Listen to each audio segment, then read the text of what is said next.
दोस्तों नमस्कार। दोस्तों बीजेपी ने भजन लाल शर्मा को भले ही मुख्यमंत्री बना दिया, पर जो अंदर खाने चल रहा था वो खुलकर अब सामने आ गया। वसुंधरा राजे सिंधिया को बीजेपी ने जिस तरह इग्नोर किया, उसके बाद बाबा बालकनाथ को जिस तरह इग्नोर किया, उसका बीजेपी को बड़ा खामियाजा भुगतना पड़ रहा है।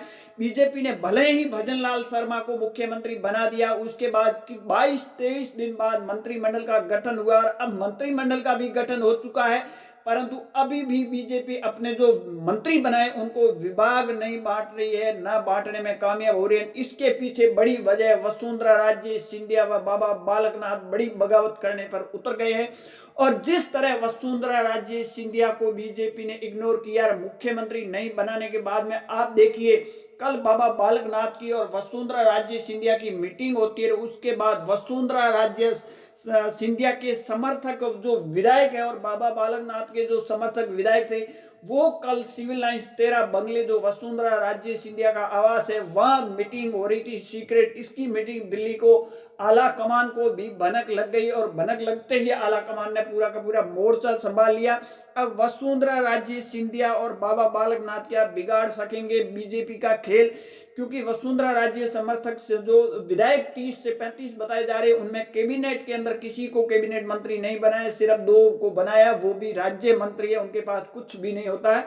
और इसी वजह से वसुंधरा राजे सिंधिया बड़ी नाराज है और साथ में बाबा बालकनाथ का भी साथ मिल गया, क्योंकि बाबा बालकनाथ जिस तरह से जो सीएम की रेस में थे, जब लोकसभा वहां से इस्तीफा देकर अगर जयपुर के अंदर विधायक का चुनाव लड़ते हैं तो इसके पीछे वो केवल विधायक बन के नहीं रहना चाहते थे और वो सीएम की रेस में थे और संघ के भी करीबी माने जाते हैं और जो यूपी के सीएम है योगी आदित्यनाथ के भी करीबी माने जाते हैं।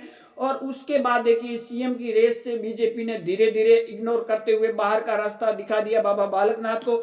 उसके बाद बाबा बालकनाथ के जो समर्थक थे वो बहुत ही नाराज हुए। उसके बाद बीजेपी ने कहा था कि हम कैबिनेट के अंदर बाबा बालकनाथ को अहम मंत्रालय देंगे, परंतु धीरे धीरे कैबिनेट से ही बाबा बालकनाथ को किस तरह बीजेपी ने किनारे लगा दिया। उसके बाद बाबा बालकनाथ के जो समर्थक थे वो सड़कों पर आ गए और बड़ा बवाल काटना चालू किया। उसके बाद देखिए बाबा बालकनाथ और वसुंधरा राजे सिंधिया का मिल गया साथ। अब देखिए बीजेपी के अंदर बड़ा खेला होने वाला है।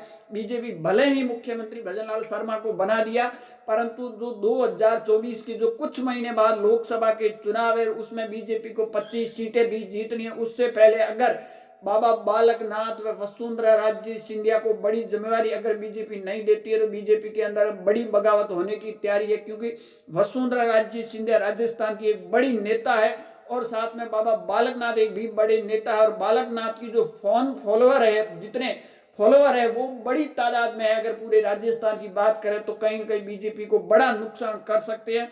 अगर बीजेपी टाइम रहते हुए इन दो नेता को अगर नहीं संभाल सकी तो ये दोनों नेता आने वाले लोकसभा चुनाव के अंदर बीजेपी को बड़ा डेंट कर सकते हैं।